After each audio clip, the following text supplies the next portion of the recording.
Welcome to our special edition of In the Know series. My name is Chelsea Hale and I'm from Big Ambitions, and we are running these webinars or virtual events in partnership with Africa Travel Week. A huge thank you for those joining today, especially with load shedding at the moment. Just a few things before we begin. You'll see that there's an option to chat at the bottom of your screen. So please do feel free to send us, let us know who you are, let us know where you're dialing in from, and say a big hello to everyone else in the room. As mentioned, we've been hosting these sessions alongside the team from Africa Travel Week. And I'd also like to ask Amanda from Africa Travel Week to say a quick hello. Amanda, are you with us in the room? Hi Chelsea, it's Martin from Africa Travel. Unfortunately, Amanda is stuck in a meeting, so I've been pulled in just to do a welcome. Welcome everyone. I think it's an amazing webinar that we're doing today, and I think it's really important that these discussions happen.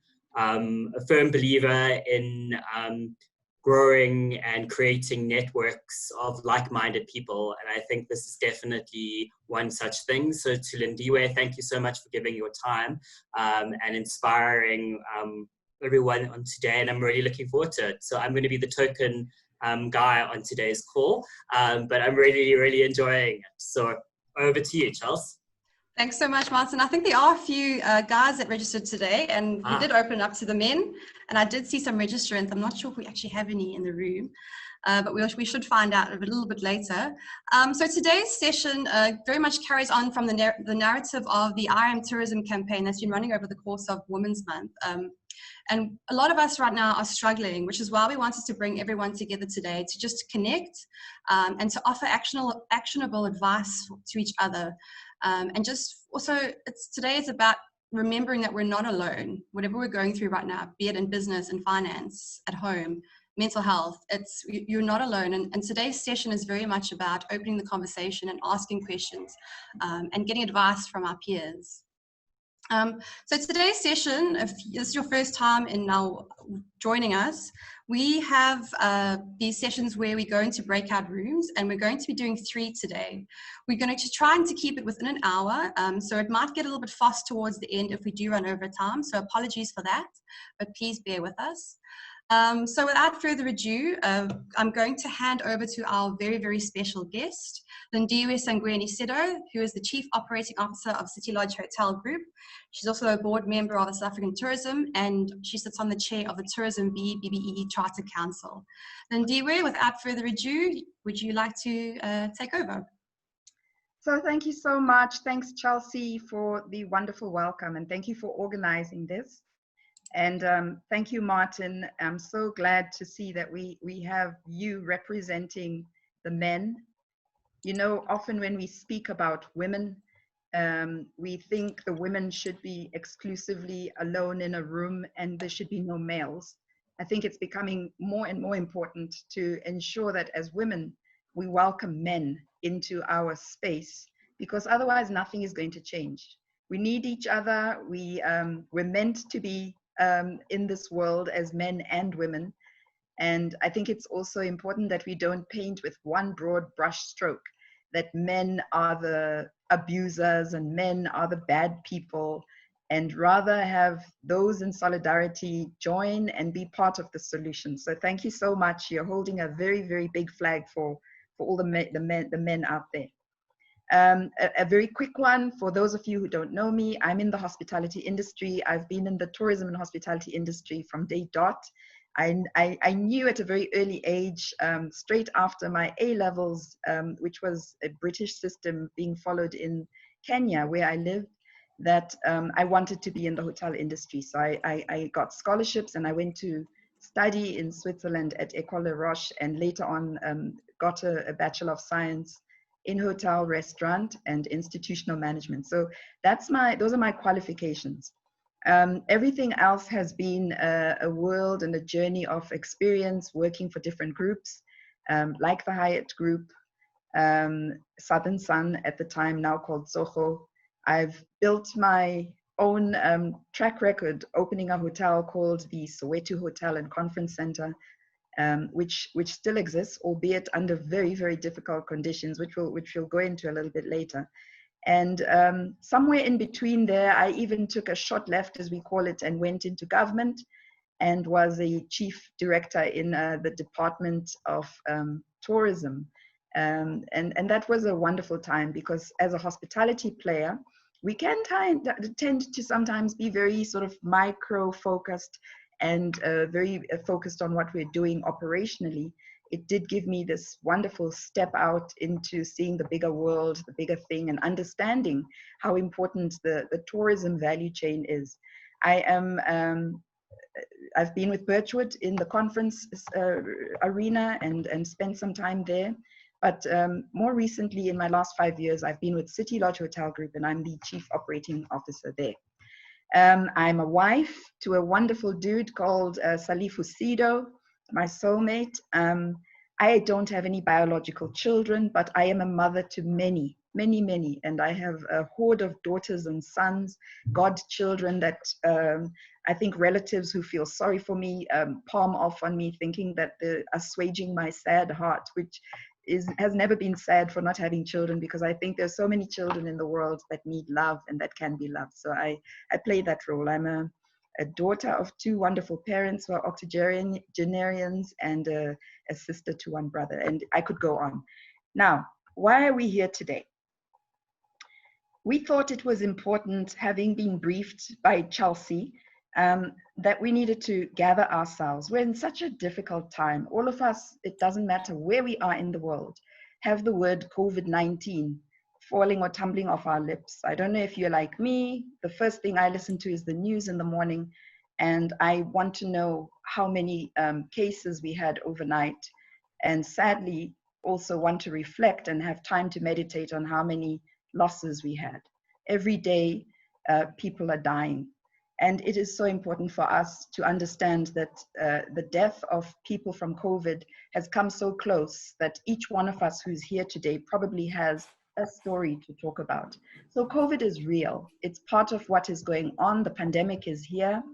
We hear some good signs in South Africa in particular, that there is a beginning or signs of the curve beginning to do what we call flattening, and potentially even looking like it's going down. Might be early days, but the point is, we've all been under lockdown. We've all suffered some sort of loss, be it from people we love, but more than anything, even our ability to work and our businesses and our jobs have either ended or are at risk or somewhere in between. So today we're going to talk about 3 things. If we can get to the 3 things, that will be great. If we don't, we'll be driven by you, because this is about you. We will spend some time together now and later on in groups, where you'll sort of work out what the solutions are to some of the questions that we pose to one another. I don't have all the answers, so I hope you didn't register because you thought you were going to get wonderful answers and solutions from me.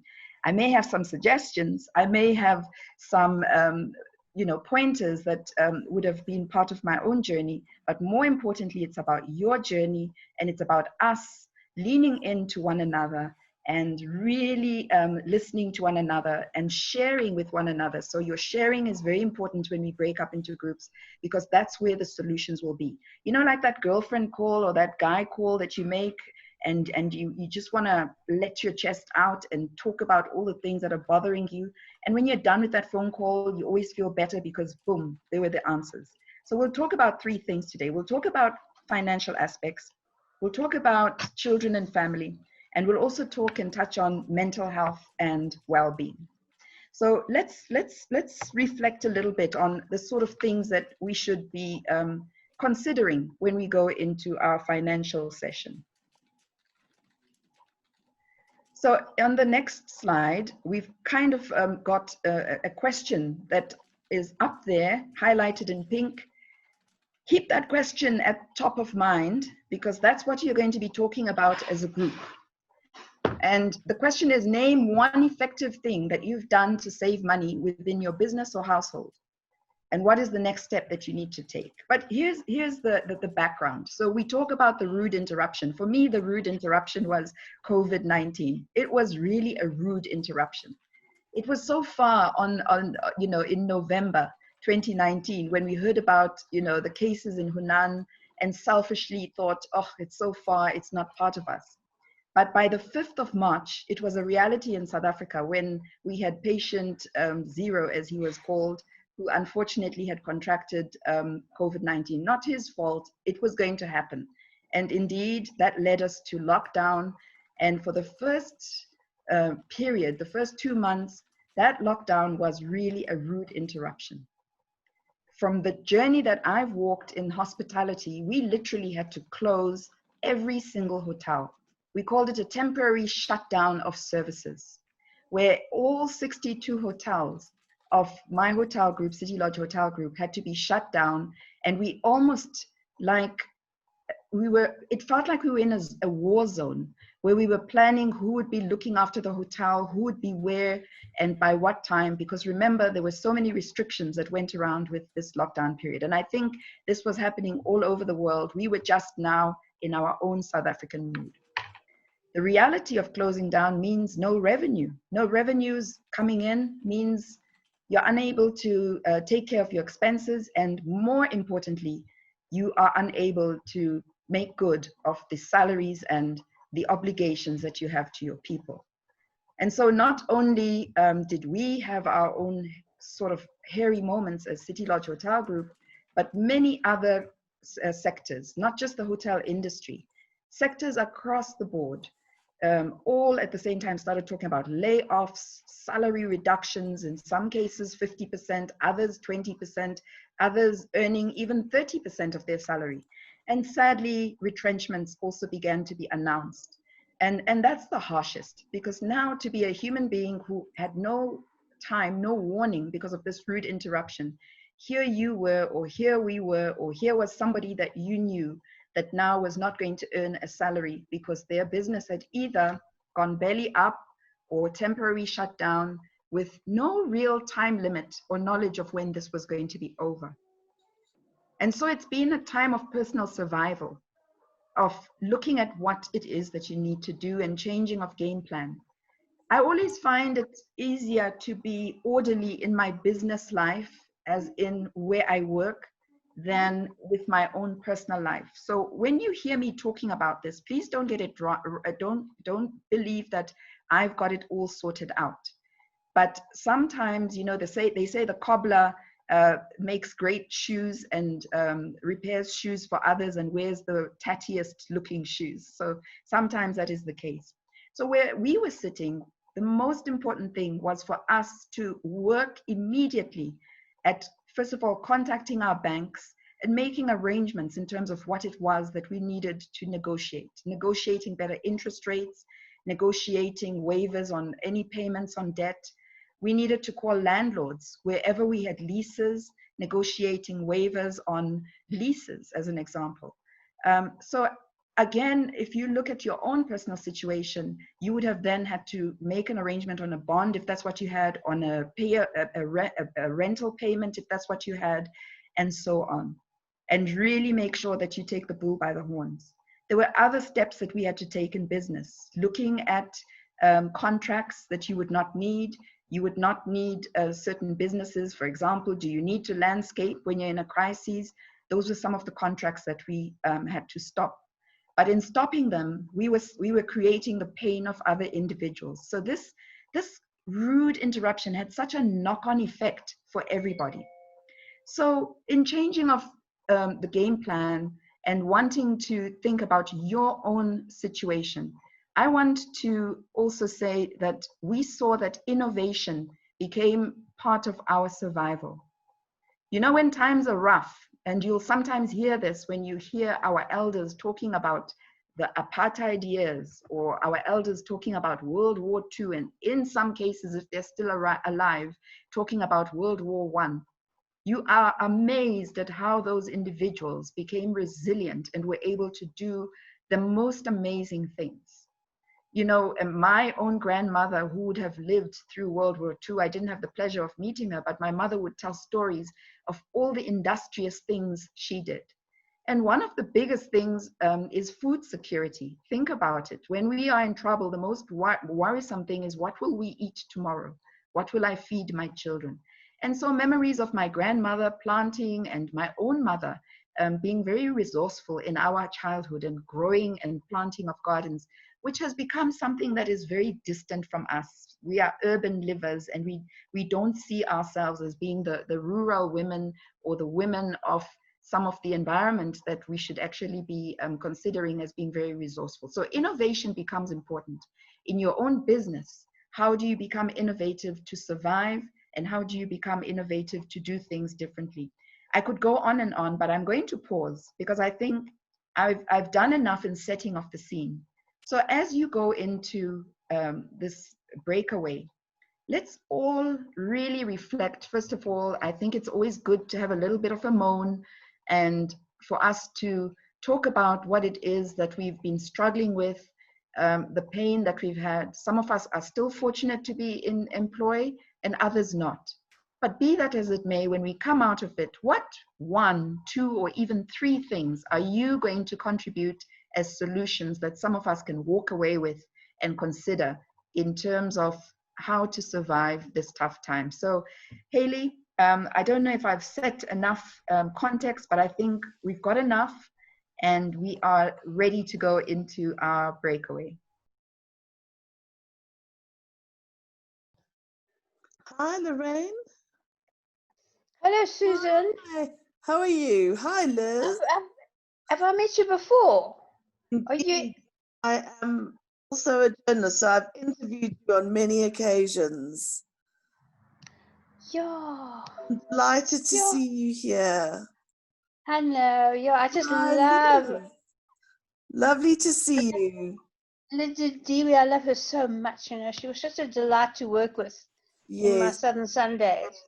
Yeah, she was one of the few that I really remember vividly. She is amazing. I didn't know we'd be on camera. I would have been more careful with my lighting. No, you know, you can turn the video on or off. It's up to you. So yeah, no, it's fine. It's fine. Yeah. I've just turned mine on for this. There's usually cats wandering past and yeah. So how's things been in your business during this time? It's been quite hard. Hello, Liz. Hi there. How are you? I'm fine.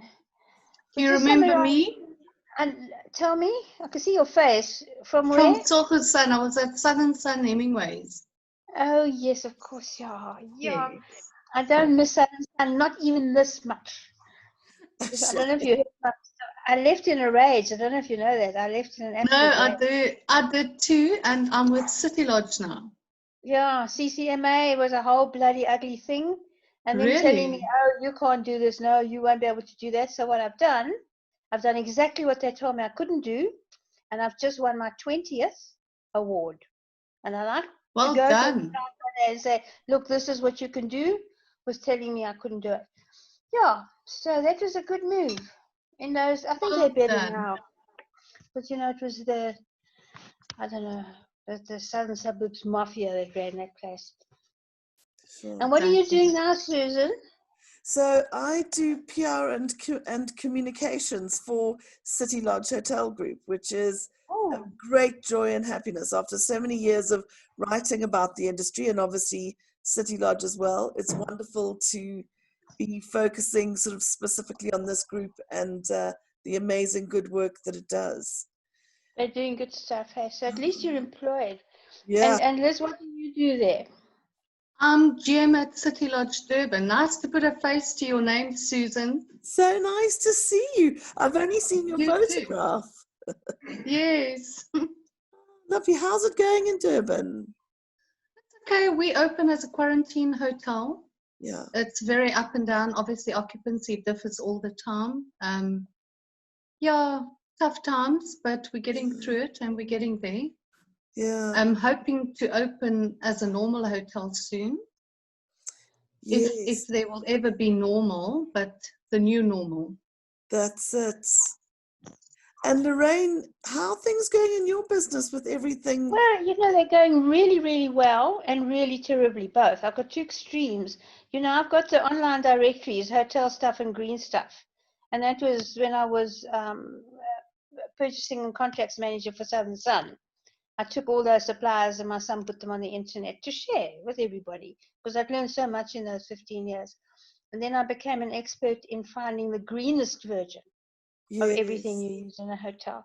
And it's just got an energy of its own. Okay. Absolutely phenomenal. I had no intention of being where I am now. I speak internationally on green procurement and I consult to some of the big hotels. Just been to the Saxon and the Vineyard and Hotel Canada. So I must come and speak to you guys, Susan, soon. Come and give some workshops. Well, that's it. We've just done an amazing initiative. We've launched. We've launched green amenities. So the packaging, the product, no plastic, that. But Lorraine, seeing as we're talking about finance, have you had to? Do you work from home? Have you had to kind of furlough any staff or? No, there are only 3 of us that do all this work. My websites, I don't make any money at all, even for my speaking. I mean, I speak all over. I spoke for Chanel in Singapore now. Stuff I never, ever planned, Yeah. So I've got no income. We cover costs. My directories are like Yellow Pages. There are thousands of products on there. I mean, I'm sure you use it. I'm sure you know it. Yes. If you don't, Liz, you must, because it's free. They pay us a small amount to be there for every year. But of course, that's just stopped, stone dead, except obviously the prisons, the hospitals, the clinics, they still need, it says hotel staff, but it's gone way beyond hotels now. They're still ordering things. So that's been really hard. I had to really cut back. I didn't have to get rid of any staff though. They're just wonderful people. They, in the green industry, people are just so nice. It's what they like to work with, They are. But they've been very, very exciting. This pandemic's been a lesson for us. It's told us to go home and think about what we're doing. Get into your bedroom and think about what you're doing. I've seen some wonderful shifts. And like you working with Bespoke now, I mean, they aren't the first. They keep saying they're first. They're not actually the first. But we've supported Bruce since the very, very beginning, years ago. He's been incredible. He's way ahead of the game. Yeah. He's done amazing things. So we'll work with him too in some upcoming workshops. Yes. Oh, so well done. Then we must look at everything else that you chaps are using. And so with this new normal,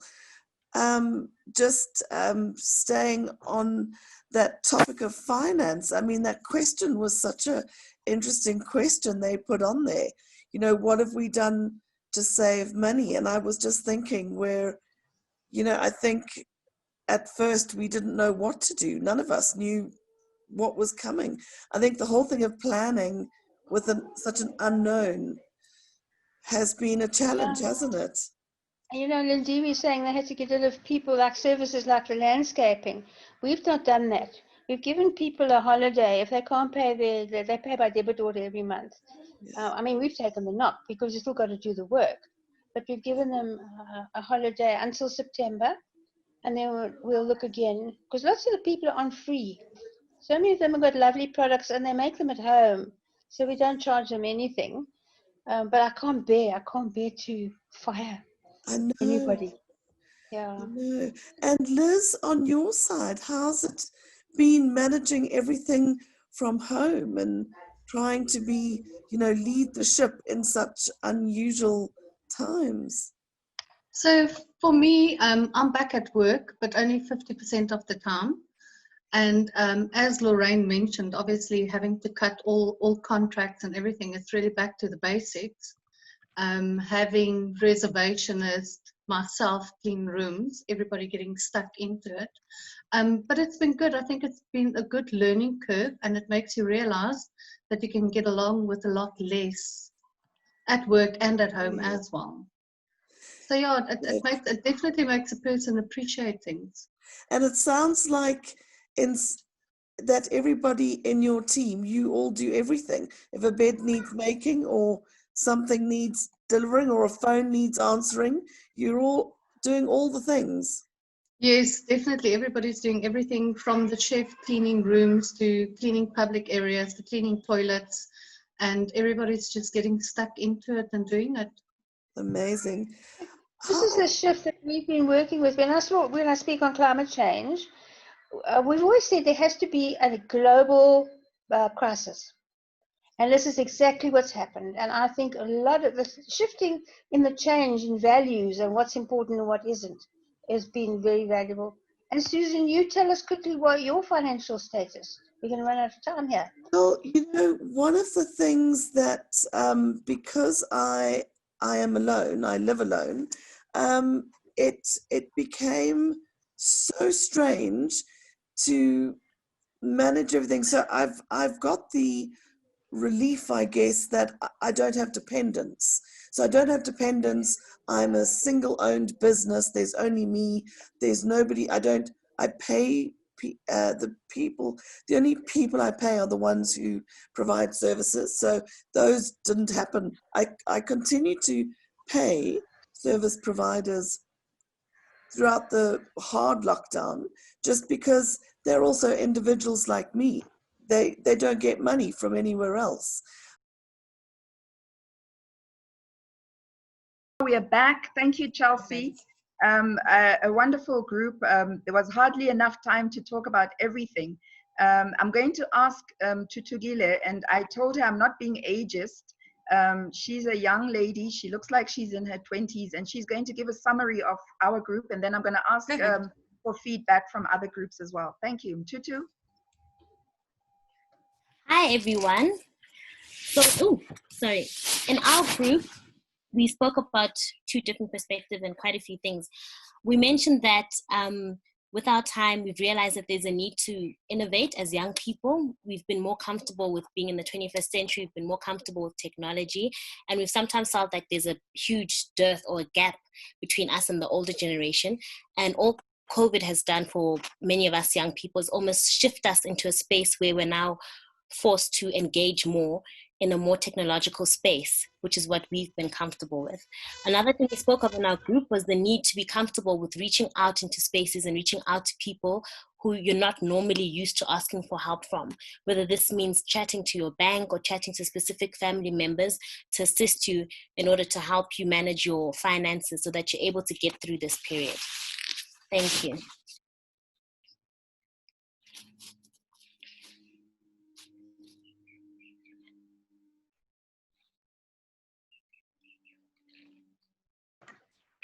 You're on mute, Lindiwe. Sorry, thank you very much, Mtutu. That was refreshing. We also heard from one of our other colleagues in the group, Bulani, who spoke of how she had to take the decision to resign, and in so doing had to reflect and look at what all the costs that she was carrying, and hard decisions like letting go of the pool guy, letting go of landscaping. But I think most importantly, what she brought up to us was going to confront your banker, having a meeting with your banker and being very open and transparent and saying, this is my lot. Because she had such a good background and a good banking history, it was actually such an easy process that surprised her even more. But sitting down and reorganizing your debts, your loans, any rentals that you have, your car payments, is something that needs to be confronted. And if anything that I learned is, I must be honest, I am a person who procrastinates on tough conversations. That is something that I certainly would take away and say, even in business, we do the same. You sit with your banker and you confront the issue. I see a friend who is on. Liris Litaud used to be my roommate when I was in university, and I'm so excited to see her name. Liris, tell us some of your journey of US and what you learned in your breakaway. I learned, hello, how are you, Lindiwe? Good to see you. Good to see you. I've always been such a fan of you. You're such a wonderful friend, and always, you know, a leader, an innate leader in you, Lindy. Anyway, I've learned about how to manage, you know, the resources, how to be mindful. And I don't own a business, you know, I'm a professional, and I'm very lucky to still have to be able to work from home. But you know, having a family, 2 boys, 14 and college age, and a husband, you know, trying to learn how to be more mindful, how to manage my resources better. And that's what really has helped me to do, you know, using everything that we have in the house in terms of managing groceries and whatnot, and you know, eliminating, you know, expenses that we don't need, and really being mindful and being grateful of what it is that we're able to do, and shifting, trying to inculcate that to my kids also. We are going through a time that nobody has, you know, in our generation has been through, but learning how to go forward, you know, keep on with our goals, and being mindful of everything that's going out around us, being grateful, and seeing how it is that we can implement change going forward, you know, within our daily lives. So that's what, you know, this time has taught me. So thank you so much, Lyris, and it's lovely to see you after so many years. You look like you didn't age one bit. I think what I'm learning from this is that the journey all the way in the US and the journey in South Africa in this time of COVID-19 pandemic is similar, and that we all are feeling the pain. The lessons, I think, are to understand how technology can come to our aid, and definitely working from home has become one of the solutions. We're going to go into that in the next session, but also the ability to stop the little luxuries. I heard that in some of the session that I was in, stopping the little luxuries. You have to sanitize anyway, so forget painting the nails and just, you know, sanitize and put your lotion. The sorbet will come, and yes, I understand we need to support those businesses, but the time will come when we can go back.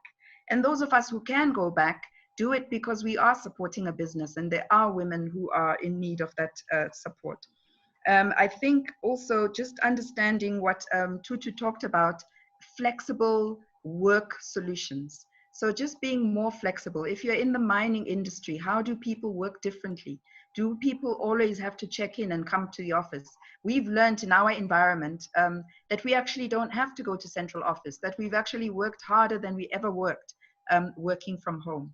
But for those who are in trouble, there are also other solutions that the state has. And I know it's been very difficult in South Africa, where the UIF has been a bit iffy. Don't give up.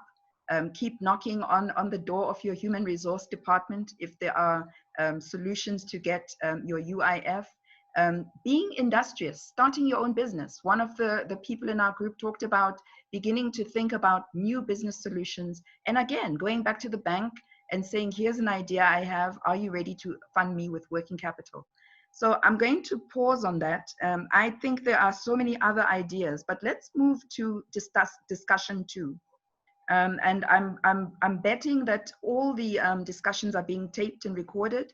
And if we didn't call on you or you haven't mentioned what you spoke about, we will be sharing all the conversations with you, just simply because you attended and were registered in this webinar. Let's talk about children and family. So here you are now. You are stuck in this house with people that you usually say good morning to, drop at school, and are out of their space for a good at least 6 to 8 hours. And suddenly you're all falling all over each other. You're working from home. The disruption of the norm. You're trying to find your space. I'm working from my dining room because our study is being worked from by my husband. I do have my own study, but it's a storeroom currently, and I have not organized it. Isn't it time that I got into the reality that this might actually be a good idea and a good point now to fix up that storage room and turn it into an office? Because, hey, this might be the new norm. And this is something that we need to start talking about. Are we still in resistance to the fact that working from home is actually a solution?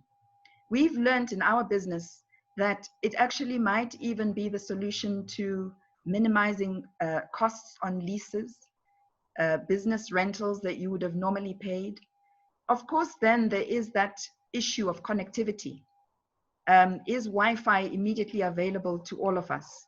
I'm very curious in the work, in the breakouts, to learn what some of the solutions you may have bumped into when it came to connectivity.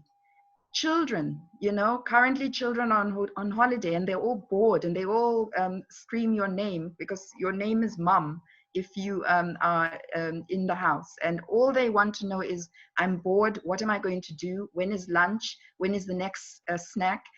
How are you managing this? What is the support system? One of my sisters spoke in another group that I'm part of how she actually, together with her partner, her husband, have come up with a schedule. She spends art lessons, giving art lessons to her children, and it's part of her diary. It's part of her roster. So even though she's an executive running meetings, chief executive officer of a business, she has scheduled time to have time with her children. What are some of these? How do you manage your kids, the family, and do you have someone to help you? So please, if you've got any resources or tools, let's go and share, and let's go back to our breakouts.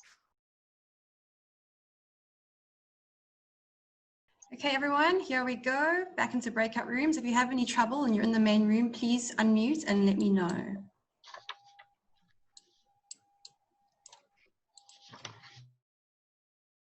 Hello.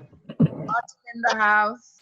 Hello, Andrea. And then there's someone who's called VM. Hi, Cherie. That's Vuyo. Oh, Vuyo. Hi, Vuyo. It's me, Mama Lindiwe. Good to have you here.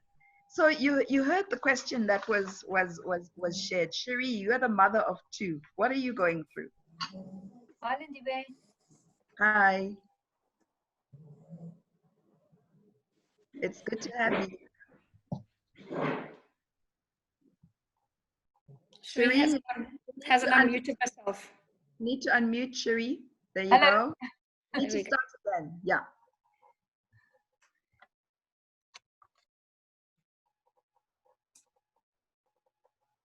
Cherie? Yes. Give us your experience with your two. You're a mother of two. How do you manage working at home and managing connectivity and entertaining your kids and being the mom and all of that? Like I'm not the best example. We've laid out some rules in the beginning of lockdown because you have to work from home, and the kids also don't understand that they need your they want your undivided attention, but you need to do homework in between.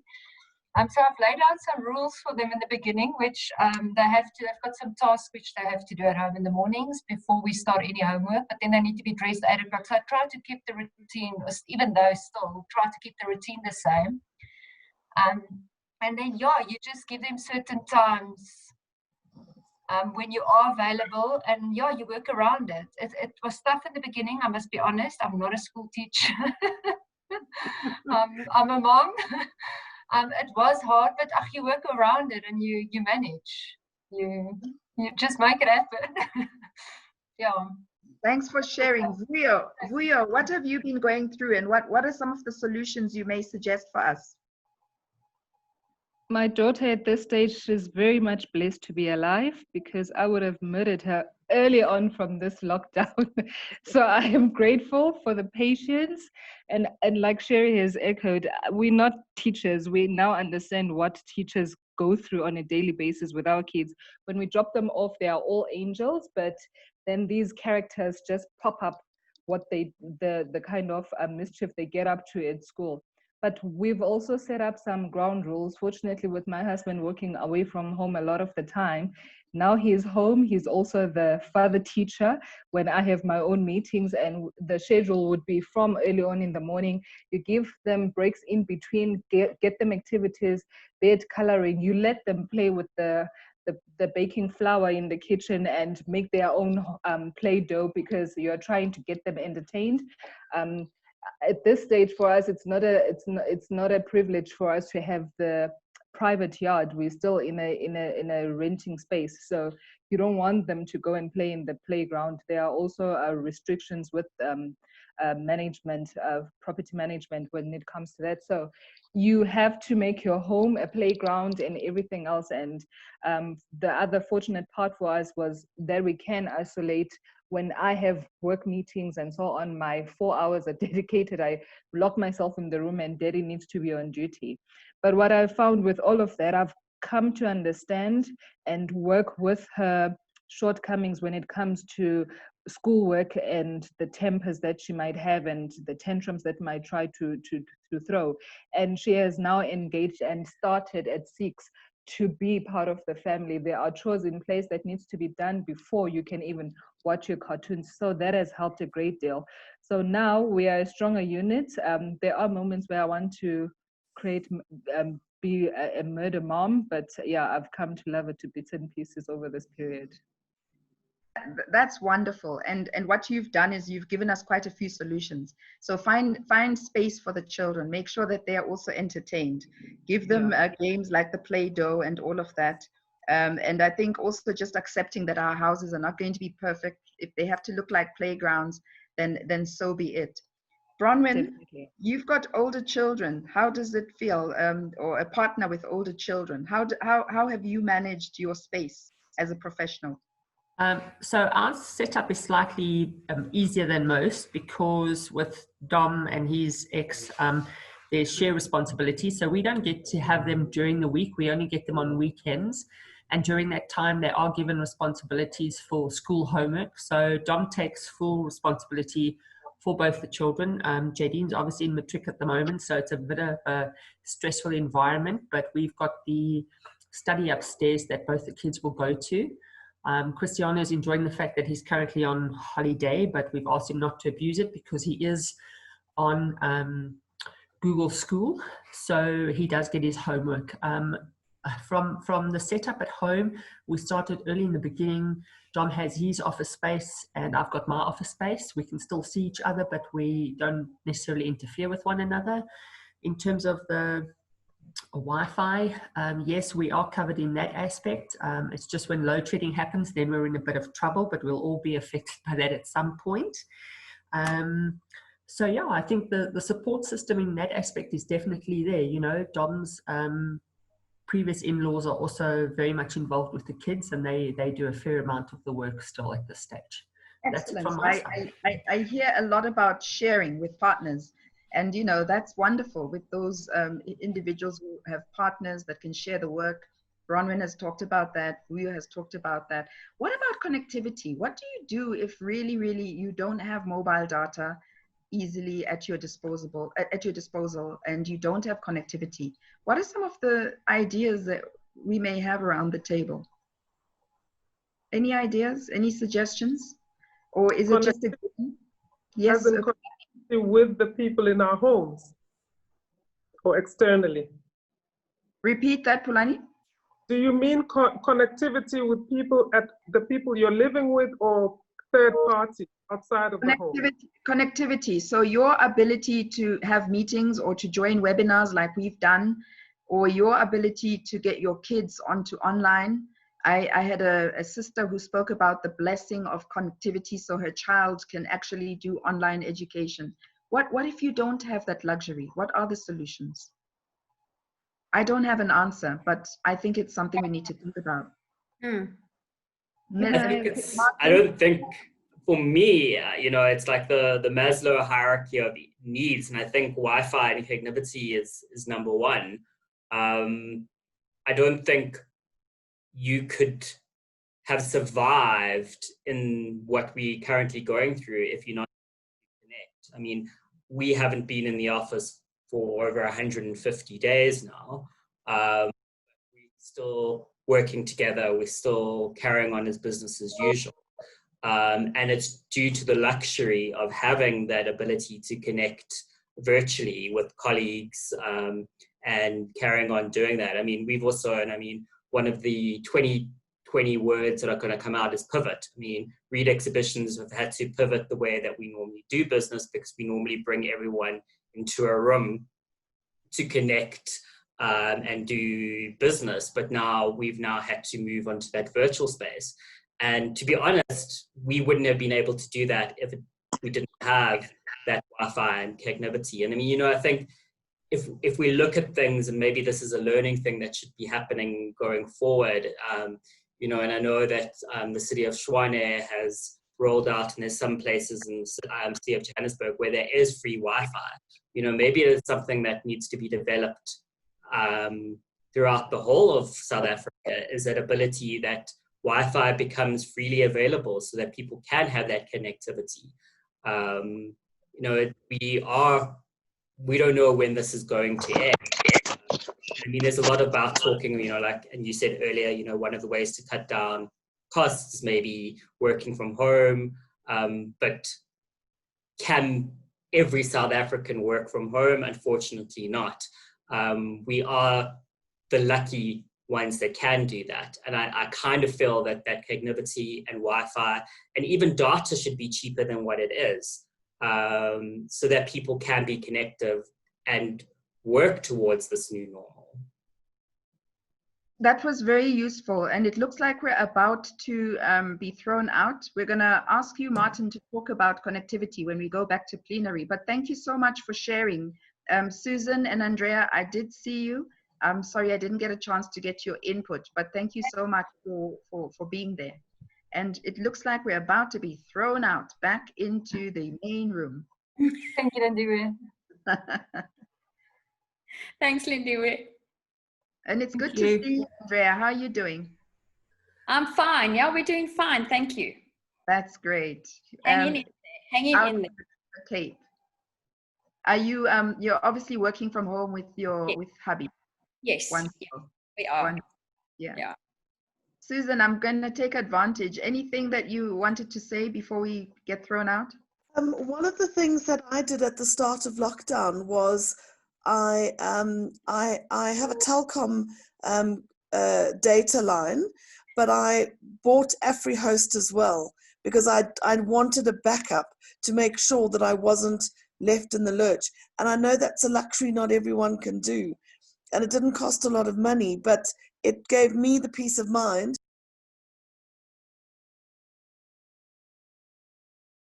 So I mean, I think the question really was looking at what are we doing right now to do some savings, whether it's in our personal life or in our business. Then obviously just thinking about why we had to do cost savings, and Lindiwe went through the whole process of, we went into lockdown, there was different processes and stuff that needed to happen via that. So I mean, one of the things for me that I can share with I don't run my own business. I work for Reed Exhibitions. In a fortunate position where none of us have been laid off or retrenched, and it's still business as usual. We've obviously moved into the virtual space and doing a lot of virtual things. So that, I suppose, is a positive thing right now, and we really are quite fortunate in that place. From a personal point of view, I think, everyone's been affected some way or not. I mean, I think I might have been lucky on the job front, but when it comes to personal, I have had people affected, so we're helping out there. So I think for me, one of the cost-saving things that we've done is, and I think it was kind of pushed out there, we obviously used to go out and eat a lot, so it's been more home cooking, and it's amazing how much, when you realize how much you start spending on takeouts and just going out. Which is a sad thing in reality, because obviously the restaurant industry is also suffering. So it's a bit of a catch-22 situation there as well. Obviously working from home, I've been able to save money on petrol. So those are all the obvious things that I suppose have happened. But I think it's also just given me an opportunity to pause and just to think what I have been spending money on, and what is important to spend money on. So it's definitely, I think, coming out of these restrictions, I'm going to be living life a little bit differently than what I did going into it. And I think I've just become more aware of the situation and what's happening around there. I do enjoy eating out, so I'm still going to do that, but probably not as much as I used to. So that's really it from my side. Oh, thanks. Anyone else like to go next? Yes. No? Ingrid, you look like you're about to say something. I was waiting for you. I agree with you where you cut on. Can you hear me? Where you cut on what I would refer to as luxuries. We've as a family just from the beginning made a decision to cut wastage, and it's amazing how much you actually waste and don't need things. And from a work point of view, just enforce, stick to the rules. Stick to the recipes. I'm in catering and fortunate to continue during the lockdown, but just be stringent with the rules or follow it.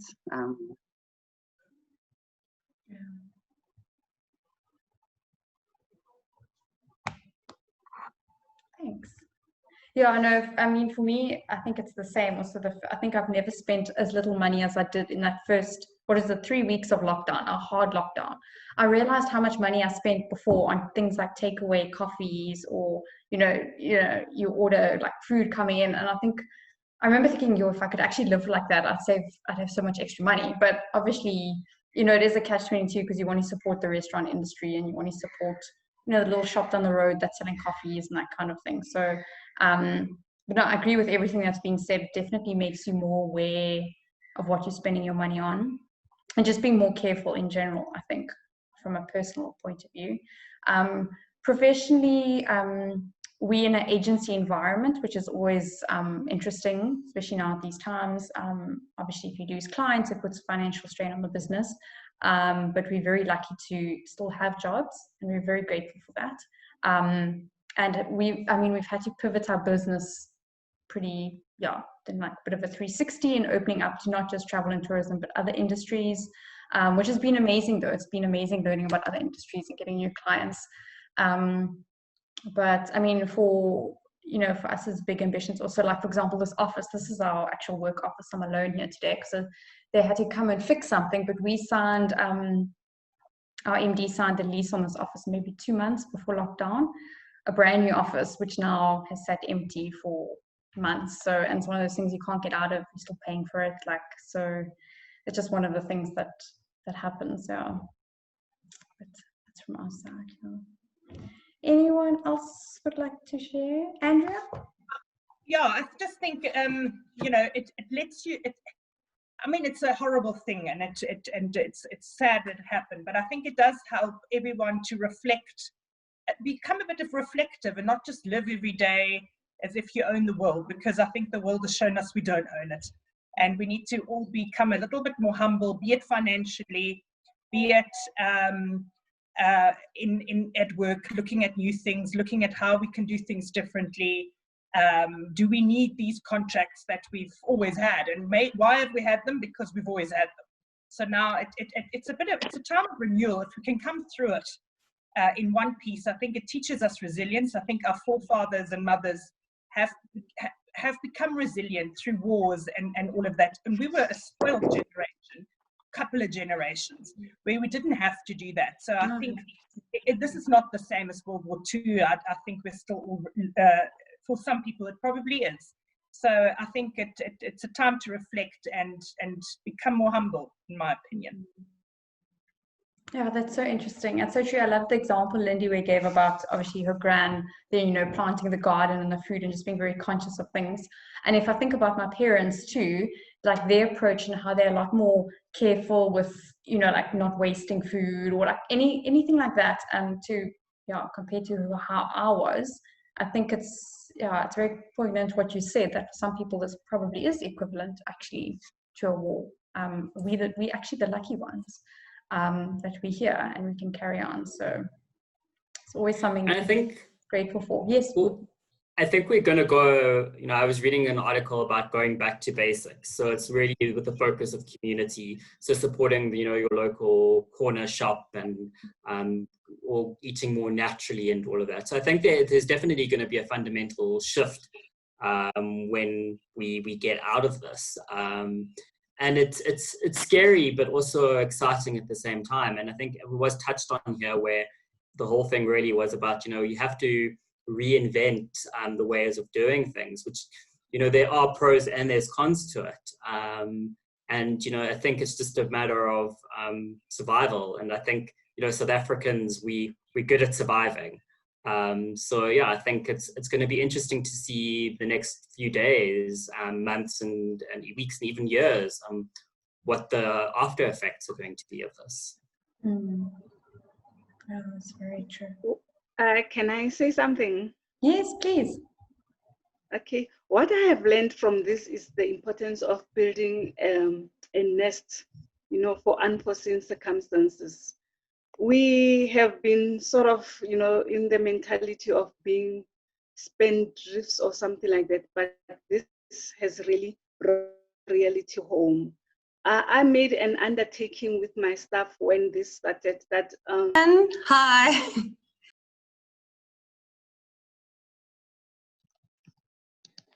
Put your, there you are, you were muted. It's so good to see your face. Hey, you got to remind me where I know you from. I'm old. Tell me. You know me from the industry, but we also, I mean, I've met you in many of the conferences or listened to you talk. We're also friends on Facebook. Yeah. How are you? I'm good, thank you. How are you? Okay. I'm okay. Awesome. Luckily, yeah, I haven't made any money, but I'm not starving to death, so it's okay. Yeah, because we're a non-profit group, so there's no profit anyway. So when there's minus, then it really gets quite seriously. Where are you working now?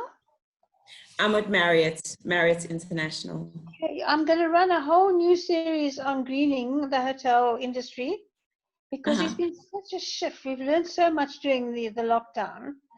There's a whole new sort of setting of values. People are taking different things seriously. So I'll send you things via Facebook of when it's going to happen. And then you must join that. Yeah, hello, that would be that's amazing. Hi. Hi. Can you tell us, where do you work, Jenna? So I'm at Big Ambitions. So I actually work with Chelsea. Chelsea and the Big Ambitions team. So we host these. Oh, I see. Okay, yeah. So it's so strange because I'm actually in our office today, which hasn't had anyone in for a very long time. I had to come in, they were fixing the door, and it just seems so, I don't know, it's very nice actually. So nice and quiet. Yeah, awesome. I realized I missed it, but I don't know if we saw the question pop up. It was resources for family life. So I'll let you ladies go ahead because I live on my own, and I'm very grateful to live on my own at the moment, even though it does come with its own set of cons. But so I have, myself is my biggest enemy. I'm my enemy. That's my only time management, struggles I have. So I'll let ladies take the floor. Okay, I'll go first, and then so just from my side, I have a big family, and we've got kids. So it's been interesting to just, every day one would wake up and go to work, and you hardly see each other except late in the evenings, and then all of a sudden you are in each other's faces like the whole entire time. Even for me and my husband, I don't think we've ever spent as much time as we did together. We actually ended up saying, if this doesn't break us up, we'll definitely never break up. So I think we stuck with each other. It's a good test, eh? You made it this far, it's all good. Yeah. Just from my point of view, we've been very fortunate. We've got a great support system.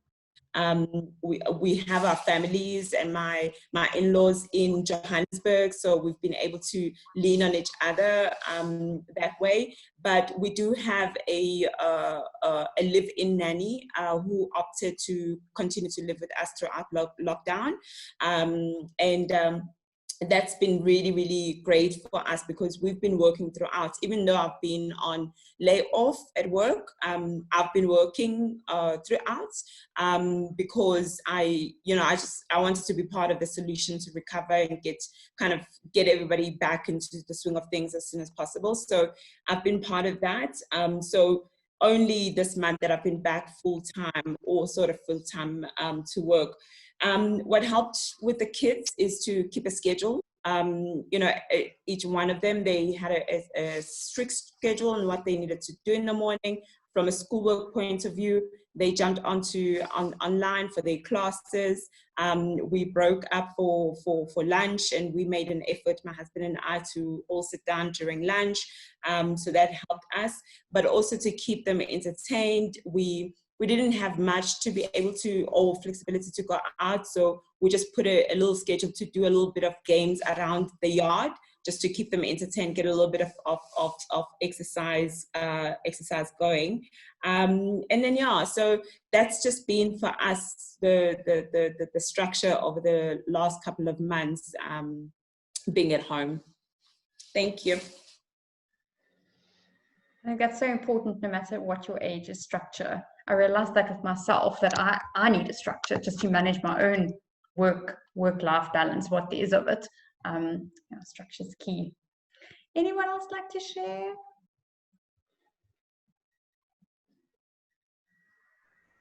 Hi there, everyone. My name's Liz.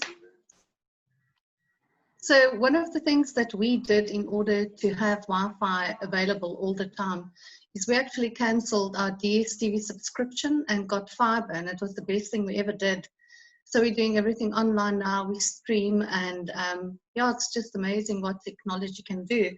And we're actually saving by doing that. So just one of the little things that we did that's taking us far away.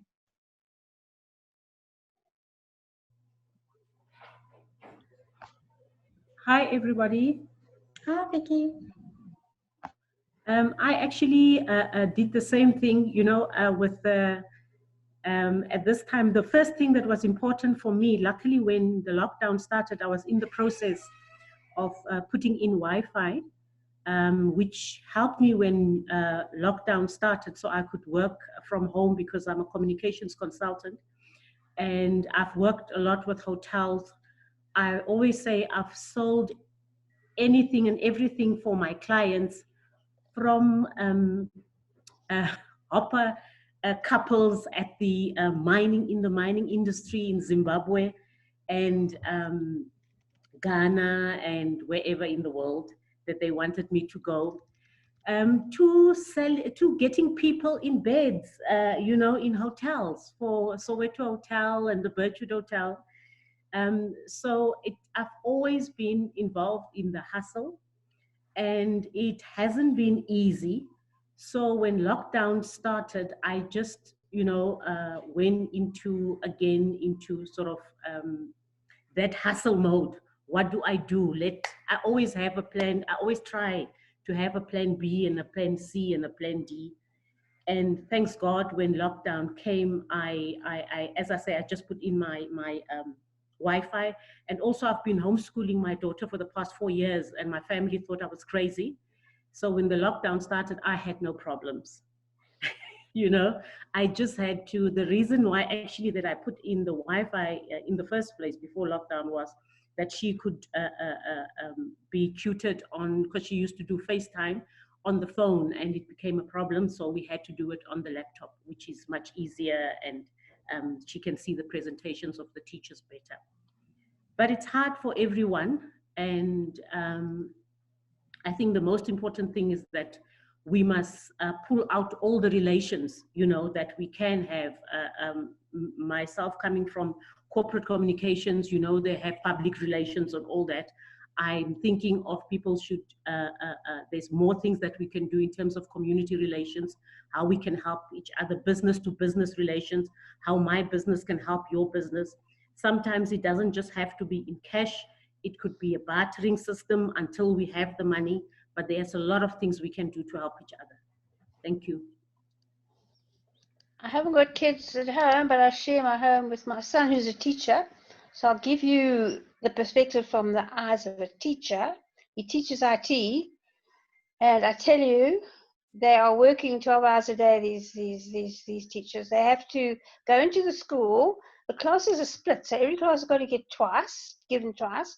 It's given in the classroom plus online at the same time. All those lessons have got to be rewritten to be digital. And then they come home and they've got to mentor the kids who are struggling. It's just been so difficult. They're actually on 3 weeks complete break now just to try and catch their breath. And I'm a teacher by profession with an additional Montessori diploma. And I think this is teaching us that how we teach is wrong.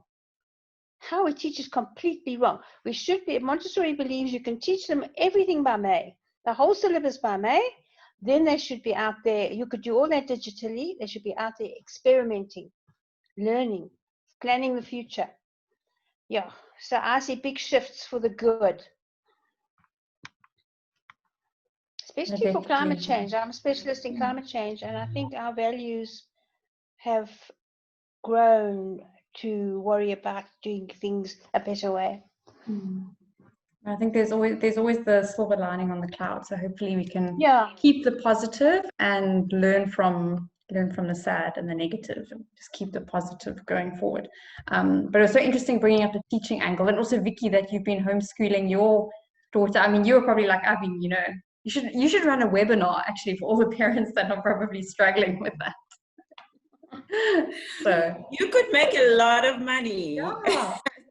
From that. I think there's an opportunity for you. You can do 10 tips on how to have your kid at home, and because I know just from my colleagues that have kids, that's been almost the biggest challenge.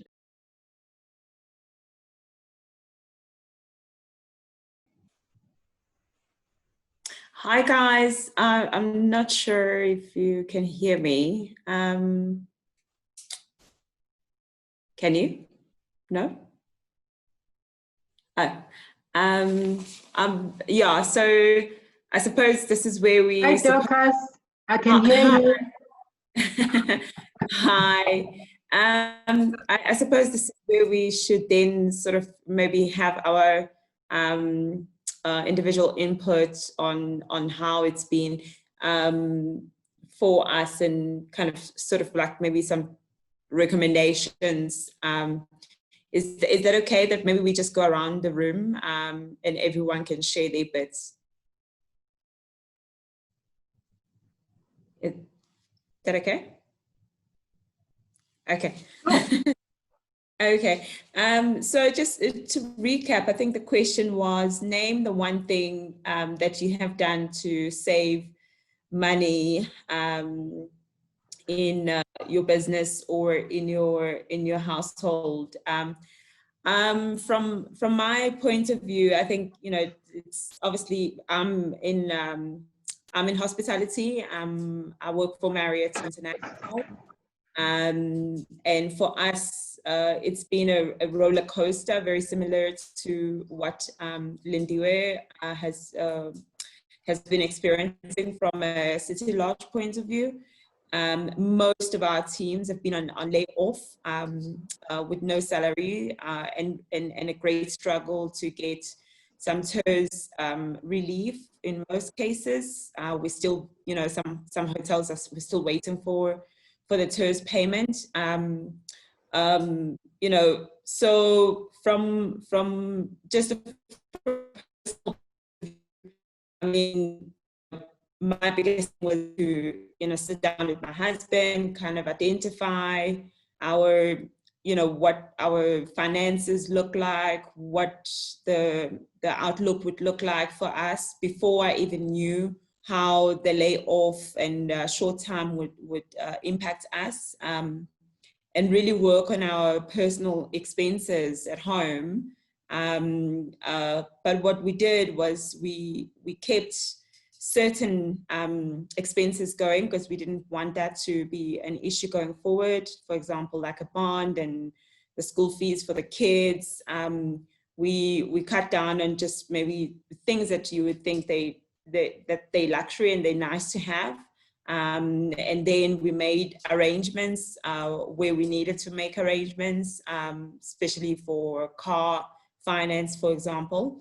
But yeah, so we managed to just cut down quite a bit, and became a little bit innovative in the way that we entertain ourselves at home, instead of spending money. And we were also, we just realized we spend so much money out there under normal circumstances. And I think that's really going to change our lives going forward, even after COVID, versus what we can do creatively at home without having to spend too much money. The other thing was to try and just keep in touch with my team members, because most of our team members were really affected, and try and support where I was able to support those team members. Yeah, so yeah, I will the next person maybe to share there, but you can just unmute yourself. Yeah, I'll go.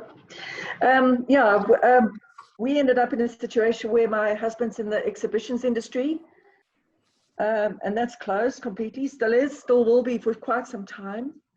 So we had to negotiate with the school, with people that we owe money to, like the car premium people, the investments that we were trying to build, all that sort of thing.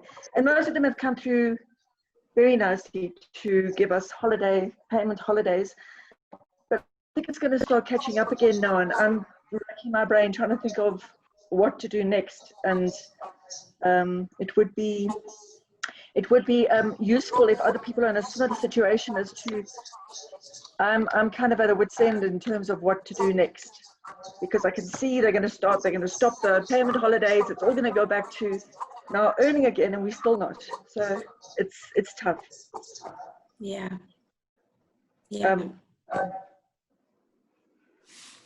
I will look forward to the catch up after this to see if other people are in a similar situation. But yeah, it's not. Yeah, school can't pay them. Yeah, it's tough. Yeah. So sorry, Debbie. Hopefully within this group, we can find some kind of solution to help each other out. And if we can, I can. You'll obviously, now we all know each other. So hopefully we can continue to be in contact, and we can support each other whichever way that we can, right? Yeah. And yeah, Julie. I'll go next. Julie Green.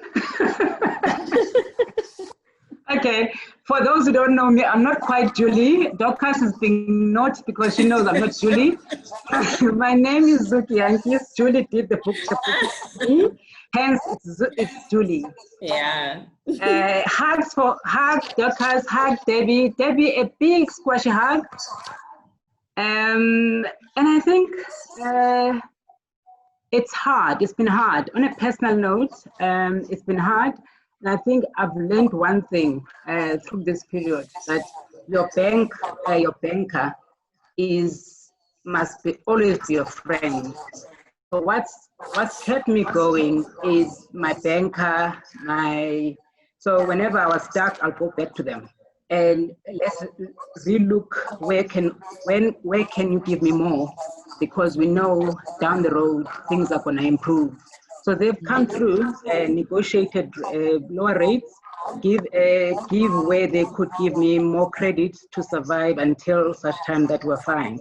So the bank has really come through for me in terms of ensuring that they look after the situation. I didn't have to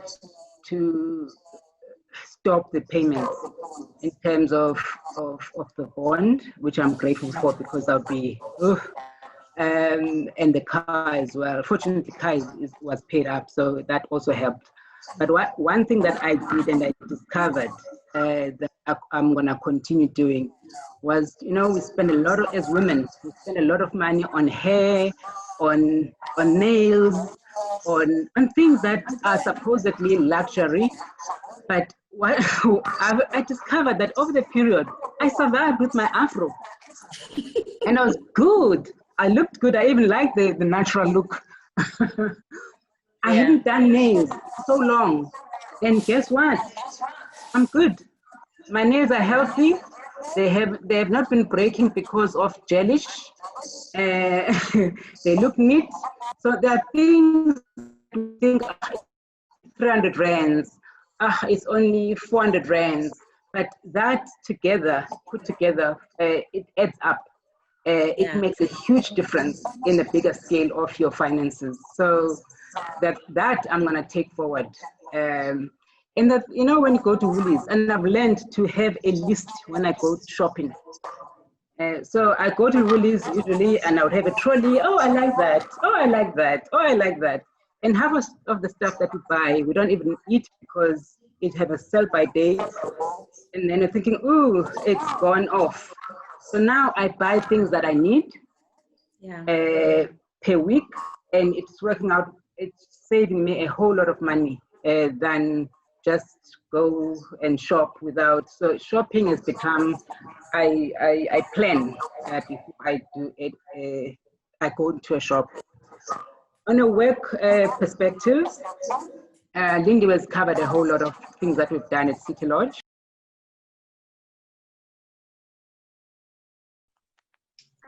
Hi, I'm Liesel. Hi, Liesel.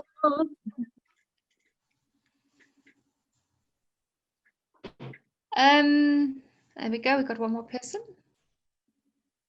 Hi, I'm Rose. Hi, Rose. Okay, there's our question on the top of the screen.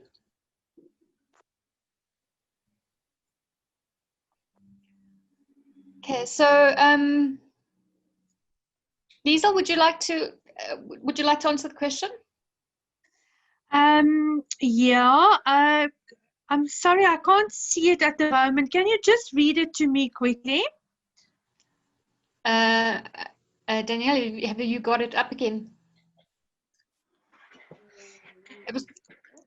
I think it's just about children and family. Yeah, and how do you manage the kids and family? Yeah. Okay. So my I've got a teenager. She's 15, and she goes to boarding school. So when the lockdown was announced, everything happened so quickly that it was just pure chaos, and it was also starting of school holidays, and she locked half of her stuff in her cupboard at boarding school and came home with minimum things. So when we had to start doing homeschooling for her, half of her books was at boarding school. So one of the challenges we faced in lockdown, not having essential services permits and all the roadblocks, is we had to find a way to get her books from there to here. So eventually we got that done. It was actually such a stress reliever. But I think with teenagers, it helps a lot because they are a little bit more independent. However, she's outgoing and she missed her friends terribly. She was terribly lonely, and she's only going back next week. So she's looking forward to that. The other thing that had a big impact is that we had to now cook all of our meals at home. So it was an adjustment to do that, but what was very nice is that our family got all involved and everybody took a turn, or everybody was in the kitchen. And I think that's one of the things I really value about this time is the quality time that I got to spend with my husband and my daughter. And there was many negatives just overall, but that was such a positive, and if you don't make time, you don't get time. But now we just simply got time, and that was definitely very positive.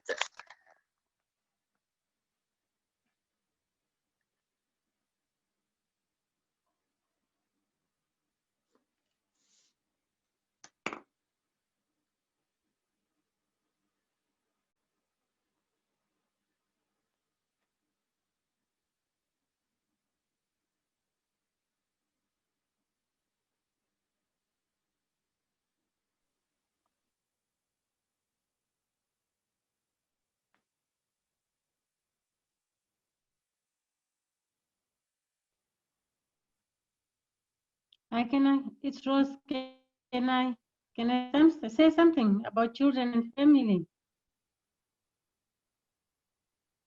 Yes, of course. You go ahead. Yes.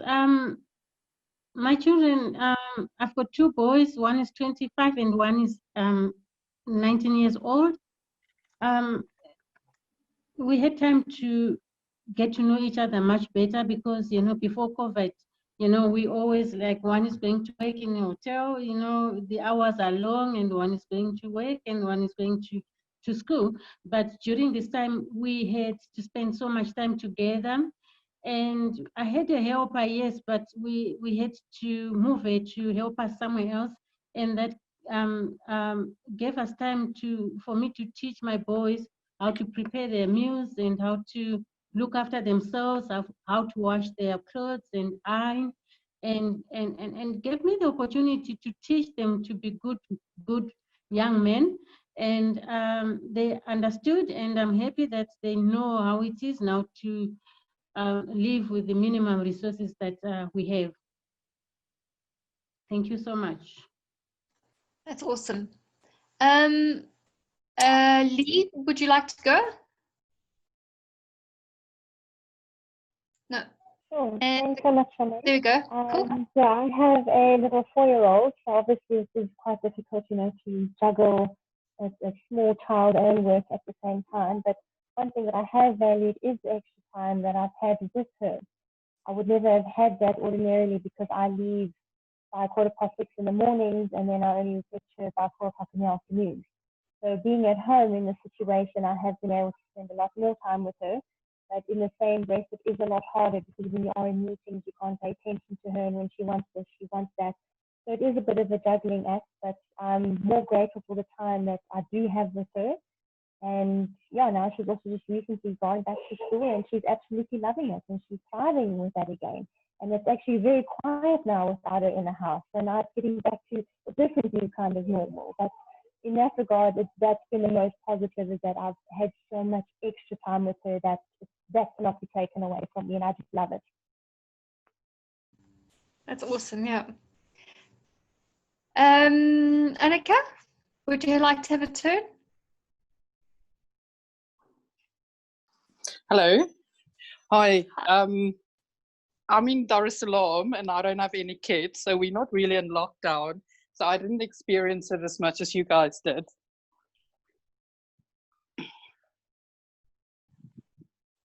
And Daniela, do you want to have a go?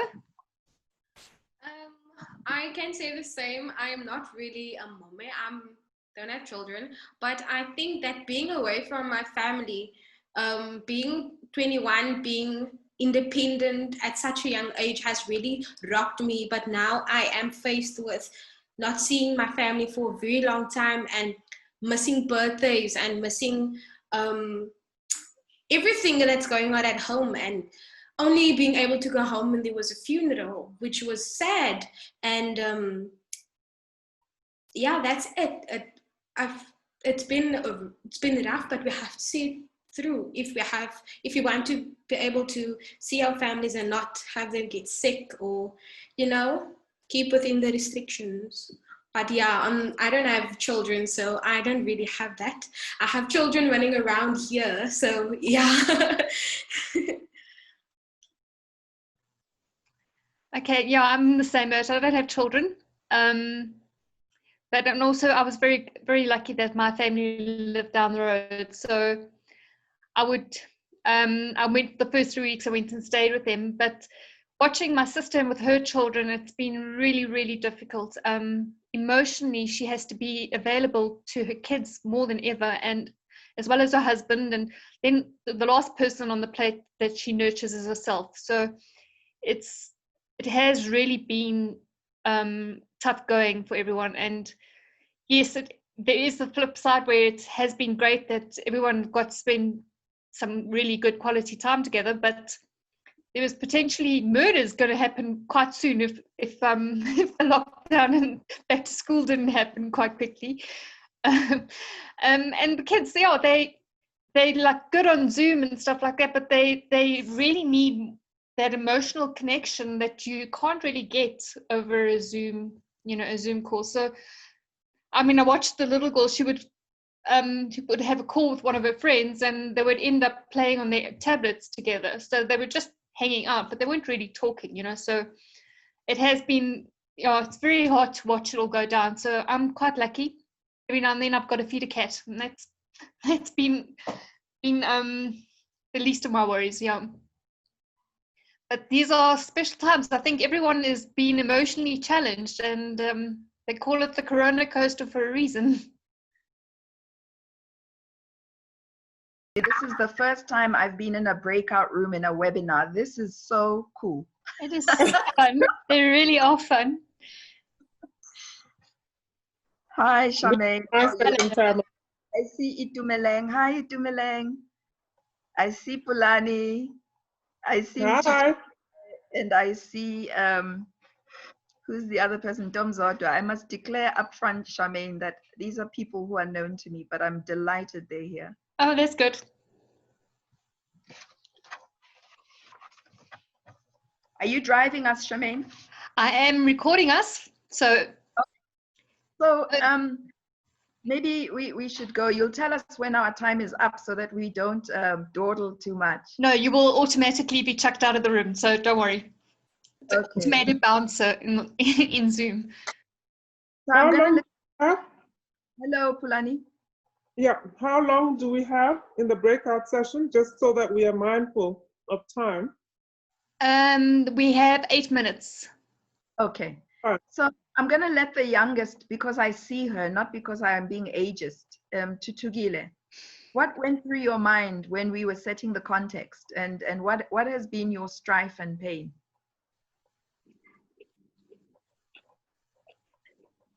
Ooh, I suppose what went through my mind was just how I feel as though COVID has thrusted us into a space that we've been reluctant to move into in many ways. I suppose I've felt that with my generation, we've been more of the technology age group, and we've been more comfortable with technology, and that there's been a bit of a gap in terms of the world we live in and the world that we're heading into. And so I felt that with COVID, we were kind of being forced to be in a space that we were moving into, but that we were reluctant to move into, and that we were slow to move into. I have had quite a few friends, and the enviable places to work in are places that are more flexible with their employment schemes, that are more flexible with how they operate, where you're able to have work from home days, and where you're able to have almost a more flexible environment to work in. And so with COVID, I feel like we've been moved quicker into that space. And it's been interesting because I've seen quite a bit of resistance, but we're almost left with no choice. Great stuff. So flexible work solutions and technology seem to be the themes, and especially better comfort for younger people, and maybe people of my generation and older might have even initially struggled with that notion. Dom Zodwa, do you want to maybe lend to us some solutions that you've come through or bumped into along your journey?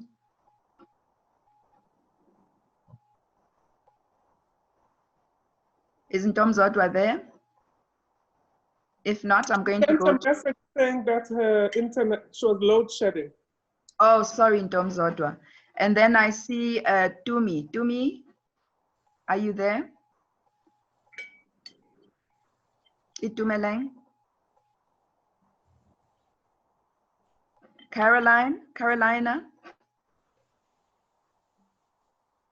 Pulani, because you, I know you're eating, but I think you showed us that you can hear and you can talk. Maybe give us some solutions that, you know, we can take back to the group, and suggestions.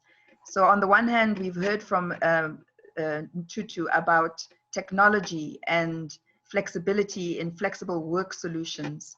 But what do you do if you really are retrenched and you don't have any resource and any cent to move further beyond your lockdown days? That's a very interesting question, and one that I have struggled with in the last few weeks. So while I haven't been retrenched, I resigned from my job and decided that I was going to set up a business. Obviously, until you have working capital in order to pay the people who have joined you, as well as yourself, there really isn't much money that you have. You have very limited resources. You're dipping into your savings. There are car payments to be made. There's a bond to be paid. There are landscapers and gardeners to be paid. There's security to be paid. There are people who help in the home to be paid. And I think for me, if I were to give advice, it would be that we shouldn't feel reluctant or scared or embarrassed to speak to the people that we bank with. I think we all have this mindset that they are not out to try and help you, but in fact the opposite. So just before I got on this call, I was in fact speaking to my bankers, and using technology, of course. And I had been anxious all morning because I have never, ever had to ask for financial assistance. And I think they could sense that I was anxious. So the first thing they said was that, you know, they service all these clients, and I'm the only client that they have on their books that has never ever reneged on a direct debit. So that's already made a difference to them. And so I set out what the challenge was, the fact that I'd hired people and was paying them from my own pocket, but I actually just couldn't do it anymore. I wasn't able to pay my car. I have a car lease. I wasn't able to pay the monthly lease. I wasn't able to pay the bond installments. And in fact, I just made it their problem. And they sat chatting to each other, and eventually they said, this is what we're going to do. We'll come back to you tomorrow, send us your income statement, and we'll make a plan, not only for you, but for the people that work for you. And if you say that you have cut down, yesterday I stopped the landscaping or gardening people who come in once a week from coming in. I stopped the pool people because you don't swim in winter. And because you're so used to these luxuries, perhaps you don't really think about it. But even as I was letting go of the gardener and the pool people, I was very, very mindful of the fact that this is a domino effect, and what is the impact going to be on their own families. And given that these people generally have less than we do, the impact is actually more drastic than it would be for us. Sorry, I'm going to jump in, Pulani, because I just want to see, I saw a note from Dumi, and I wondered if she is able to make a contribution. I've seen your note, Dumeleng, or you say your mic is not working. So we'll keep going. Pulani, the other thing? We've got 2 more minutes, sorry ladies, 2 more minutes, and then we... Okay, last minute, and I'll ask for a wind up. The other thing is just practically, I found that this is a period of great anxiety. We don't know what lies ahead. We don't know what a potential level 2 lockdown looks like, if that in fact happens. Essentially, we have a lot of internal turmoil, and it manifests itself in different ways. We're living indoors with people on a non-stop basis, and even if they are our loved ones, the fact of the matter is we haven't had to live with them for 24 hours a day over a sustained period of time. And what I've found very, very helpful is being able to meditate in the morning, being able to practice Qigong, courtesy the COO of City Lodge Hotels Group. And it just, you know, you need to find that it's different things for different people. Maybe you paint, maybe you do something else. But I do think that it gives you this sense of calm if you are able to find something that helps you to deal with your energy. So I think you're going into what we'll touch on when we go into mental wellness and well-being, but thank you for that. I see we're about to leave this breakout. Can I ask him to just gather the thoughts on our behalf and be ready to reflect one sentence when we go back into plenary. But thank you so much. That was really great. Dumi, I saw your messages. I know you're struggling with technology, but I'm glad that you were able to listen in. Thank you. Thanks, ladies. Charmaine, are we going? Yep, it will be thrown out now. Okay. Thanks very much. It was really, really great to hear everyone's stories and nice perspective from a young person and from caregivers. Yeah, it's really inspiring and nice to not feel alone. Yeah, and to recognize that you see other people going through what they're doing. Warm, enthusiastic conversations. So in our group, I heard quite a lot about having to be patient and having to manage space where partners and children are. I'm going to ask someone from another group because there could be bias if I keep choosing from my group. Would anyone like to just put their hand up and let us know what solutions they came up with for how to manage space where their children and husband or partners and yourself and work? Do I see a hand anywhere? If I don't, I'm going to pick on you. You can also unmute if you'd like to just go ahead and chat and just describe what you were discussing in your own rooms. Please feel free to unmute yourself. I'm happy to give some feedback from our group. Thanks, Penny. Okay, so in our group we really discussed exactly as it says, and the conversation was revolved largely around different generations of families living together in one home.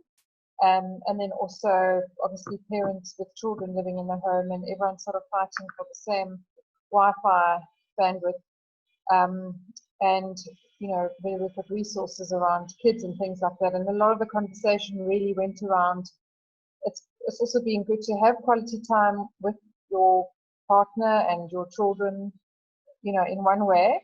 But also just finding out and managing each other's needs and workspace, and a lot of people getting Wi-Fi boosters and things like that, because obviously kids are doing online schooling and us as parents and adults are doing a lot of Zoom meetings and things like that. So connectivity has definitely been a big thing for us. And then you're finding physical space, having to turn your bedroom or your lounge or your dining room or the kids' bedrooms into offices and things like that. But overall, I must say, from our group, it seems like everyone's, you know, there are teething problems, but everyone's kind of adapted, and some people are even enjoying this new way of working.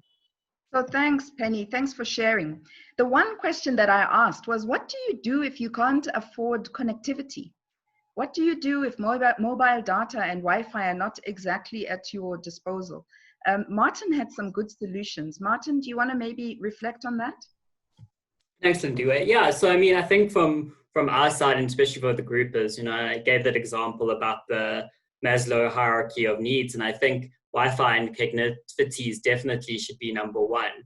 I don't think one could operate in the space. You know, tomorrow marks 140 days of lockdown. I don't think we would have been able to do any business if we didn't have that luxury of being able to connect into a virtual space.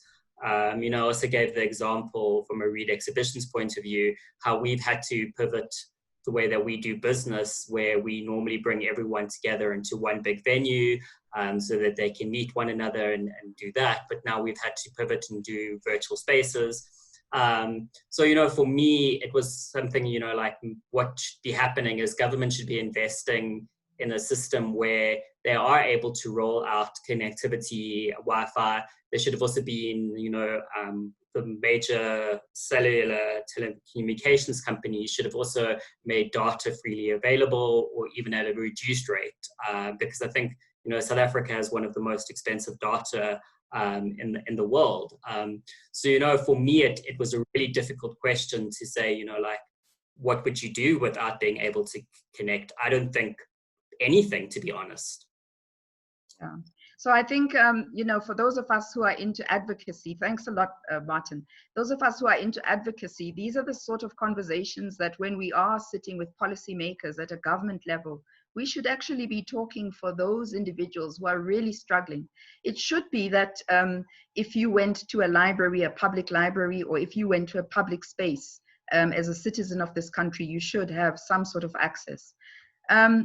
I'm appreciative of all the input. We're going to now move to the third discussion. And what we're going to do is a great suggestion from Chelsea. We're going to stay in the main room because the last one is all about well-being, mental health and well-being. We'll stay in this main room and spend a little bit of time sharing 1 or 2 ideas.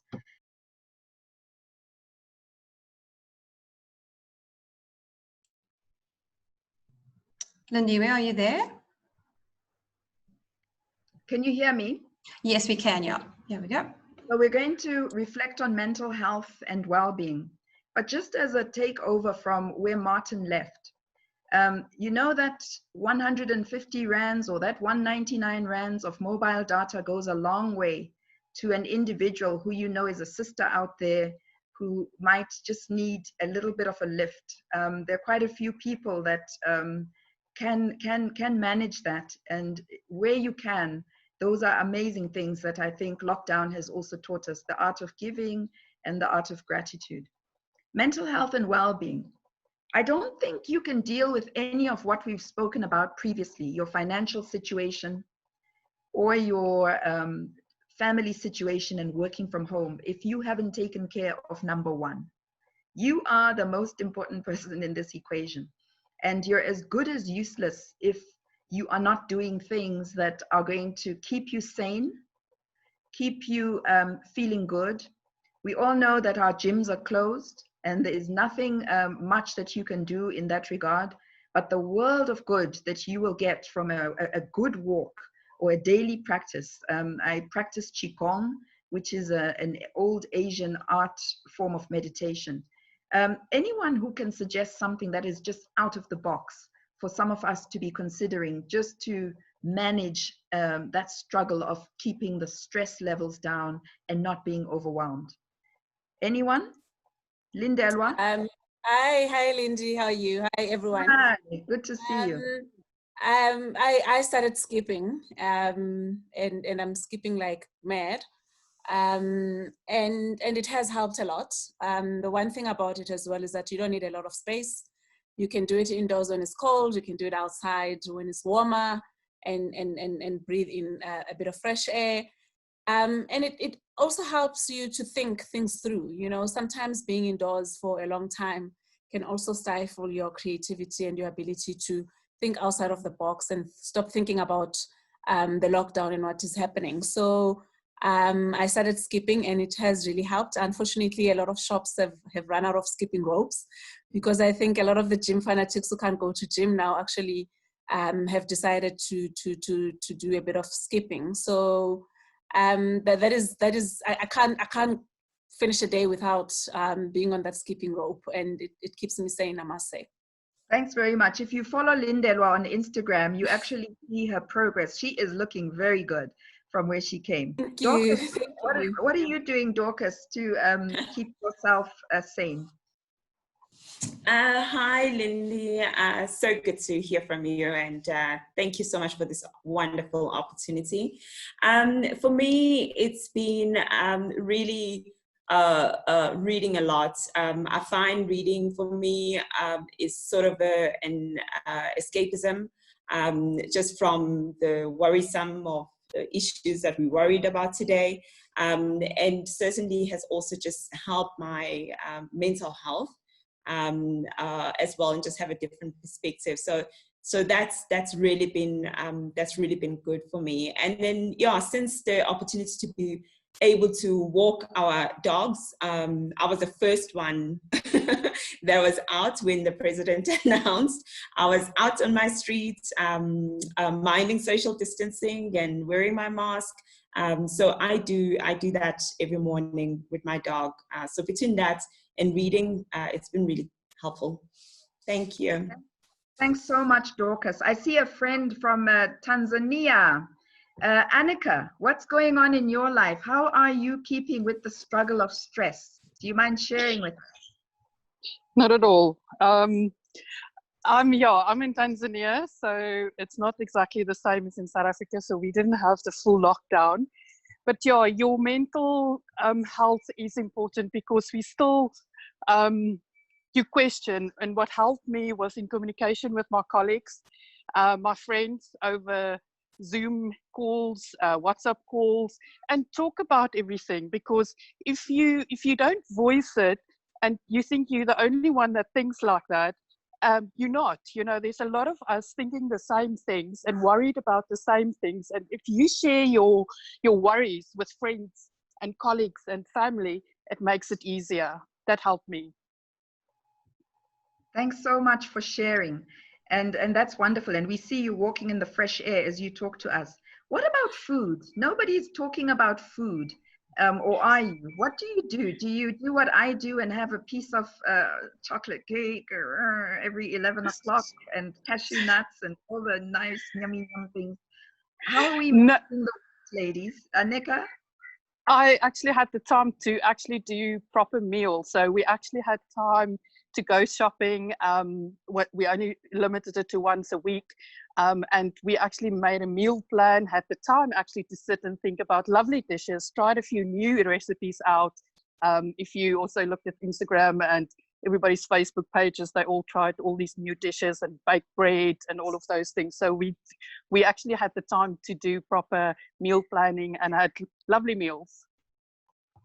Thank you so much. I'm going to ask my friend Portia, who is the CEO of the property group, transformation group. Portia, you are an amazing lady. You're awake at 4 o'clock in the morning, managing children, managing everything. Just give us one tip that you haven't heard that would help us keep sane. Is Portia there? I think I lost her. In any case, I believe there's so many other things. I'm about to wind down. Is there anyone who has an overwhelming point that they want to share before I wind down? I can't see everyone, so you're welcome to just burst into talking if you feel you have something that needs to be said. Can I jump in, please, Mama Lindiwe? It's Vuyo. Vuyo, go for it. Yeah, what has helped me was the use of technology and the church adapting and embracing this platform. So instead of going to church, even when that was permitted in level 3, we still log in at home at the comfort of our home and get these messages. So that's another thing that has helped us. And with the church being so involved, they've touched on mental health, a number of seminars that help you to understand and be aware of your state of mind currently in this lockdown. And the word of God has carried us through these engagements from the church groups. So we is touching on something that is very important, that spiritual replenishment. We take it for granted for those of us who might find it important to be in community with a church, with a group, with a mosque, with whatever it is that is important to you. I hope you can hear me because it says my internet connection is unstable.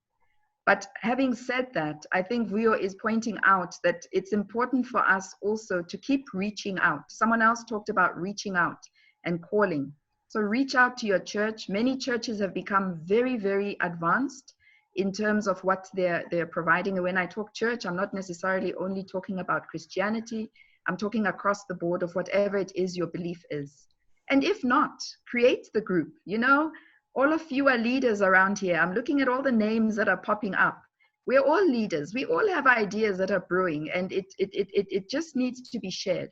I have a group of sisters who I meet over Sunday tea. We call it Zooming over tea. And at 3 o'clock on a Sunday, we wear our nicest clothes, or we dress up and put our nice dukes and our nice earrings, and we bring a cup of coffee and tea, and we talk about nothing. We just talk about anything. We gossip about our partners. We complain about our children. We lament about not having jobs. We lament about the struggle. But once you are in that company of another human being who has a similar journey, it just feels a little bit lighter. And somewhere, there's always a glimmer of hope. There's always a something that comes out as a solution. I do not want to take it too lightly, though. When we talk about stress, there's also the stress which is really, really, truly related to anxiety and depression. So beyond taking care of your well-being from exercise, beyond eating right, as we all know we should, beyond that spiritual replenishment that has been touched on, it is important also to recognize when you need help. We don't have all the answers, but we will, when we distribute the information that's been discussed during this session, send you some suggestions. And we welcome any suggestions that you may have.